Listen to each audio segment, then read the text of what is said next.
대통령께서 말씀하신 탄소 중립을 위해서 탄소세와 탄소 배당을 연동시키자라는 제안입니다. 왜 필요하냐라고 하면 탄소세 없이 탄소 중립을 만드는 건 거의 불가능하다. 계획과 지원만으로 하는 건 불가능하다라는 생각이 듭니다.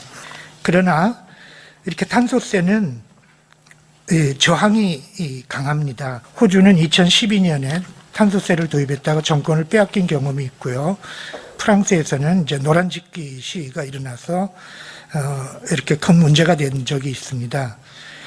그렇지만 이렇게 강한 탄소세를 매기면서도 탄소 배당을 하는 나라에서는 아무런 이런 저항 없이 탄소세를 예를 들어 보면 스위스의 경우에는 8배 정도 10년 동안 8배 올리는데 성공했습니다.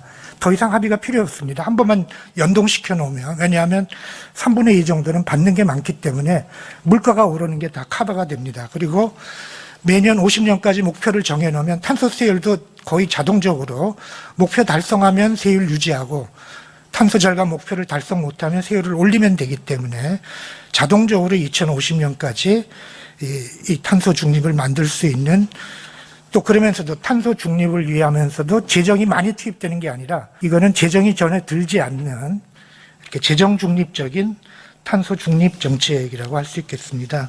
예측 가능한 경제 상황이 됐을 때 새로운 세금을 추진하는 게 좋다고 보는데, 특히 이제 어려울 때 세금을 걷기가 어렵지만 1차 재난지원금을 했을 때 여론조사를 보면 48%의 국민이 내 세금이 제대로 쓰인다, 세금 내면 난다라는 반응을 하셨습니다. 그러니까 우리나라 역사상 세금을 내도 괜찮겠다라는 여론조사가 최초로 50% 육박한 여론조사가 나왔다고 기억을 되살리고 싶고요.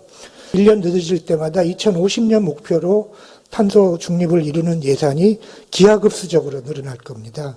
지금은 조금 들여도 되지만 내년에는 제곱배로 계속 예산이 늘어날 거고요. 특히 우리 기업은 만약에 이제 바이든 후보가 당선이 되어서 2035년에 화석 발전을 미국에서 없애면 바로 그 다음에 예상되는 건 탄소로 물건 쓰는 나라 수출 금지를 당할, 그리고 국제적인 제재에 부딪히게 되면, 그런데 특히 우리나라는 제조업 중심 국가이기 때문에 탄소 중립이 굉장히 어렵습니다. 그래서 일찍부터 한 해 일찍 할수록 엄청나게 절약할 수 있고, 이렇게 서민들은 물가가 올라가는 것보다 받는 게 더 많기 때문에 오히려 불황기에 소득 재분배 효과가 있다라는 말씀 드리고 싶습니다. 근데 우리 같은 경우는 지금 이 정치적으로 이런 부분들을 무난히 타고 넘을 수 있다고 생각하시는지? 뭐냐면 스위스가 그 사례입니다. 스위스로 실제로 탄소 소비는 부자들이 많기 때문에 탄소세 수입 전체를 똑같이 나눠주는 것만 해도 미국의 경우에 한 67%가 받는 게 많다라는 계산을 그러니까 하고. 지금 말씀을 정치적으로 설득하는 과정도 별 문제는 없을 거다, 이렇게 보세요? 예, 스위스 같은 경우를 보면 8배를 올렸거든요. 네네. 그동안에. 근데 아무 저항이 없었거든요. 그리고 더 늘리자 그럽니다, 지금.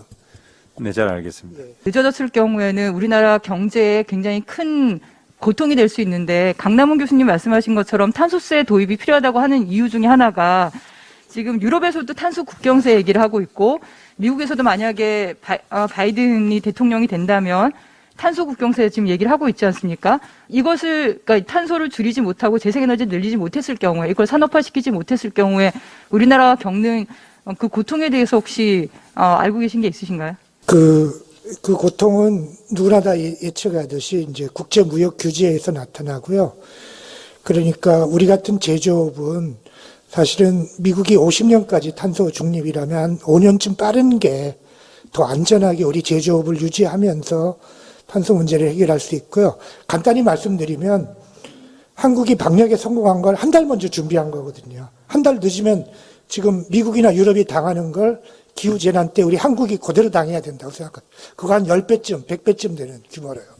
그래서 선제적으로 먼저 이걸 대응을 하지 않을 경우에 우리에게 닥쳐올 이 고통이 얼마나 큰 것인지 상상할 수조차 없을 거라고 생각하기 때문에 우리는 그린 뉴딜 정책을 통해서 새로운 산업과 일자리를 만들어내지 않을까 싶은 생각이 듭니다.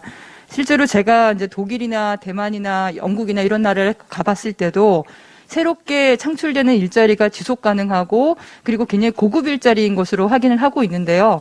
그렇기 때문에 전 세계에서 유럽이나 미국 어떻게 보면은 전 세계 시장에서 양대 축이라고 할 수 있는 양쪽 나라에서 이런 뉴딜 정책을 진행을 하고 있는 것이겠죠. 더구나 근데 탄소세나 탄소 국경세까지 도입을 얘기하는 거고요.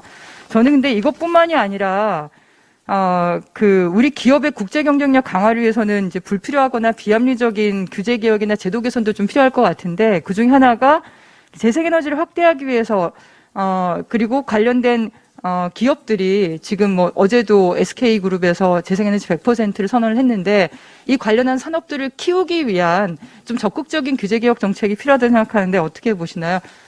예, 그렇습니다. 정부에서 그 내년도 예산에도 상당히 많이 그런 예산이 마련된 걸로 아는데, 좀 정부에서 적극적인 구매자 역할을 좀 많이 하면 좋겠습니다. 그 기업에 지원하는 것도 중요하고 그렇지만 그 정부에서 앞장서서 이렇게 전기나 이런 에너지를 쓴다든지 앞장서서 뭐 이렇게 정부 자동차는 다 바로 전기 자동차가 재생에너지 전기를 좀 더 쉽게 기업들이 구입할 수 있도록 관련 제도를 개선하고 규제를 개혁하는 정책이 지금 무엇보다 재정 확대 정책과 같이 그러니까 같이 가야 되는 상황인 거죠. 예. 그래야만 여기에 성공을 할 수 있다고 생각합니다.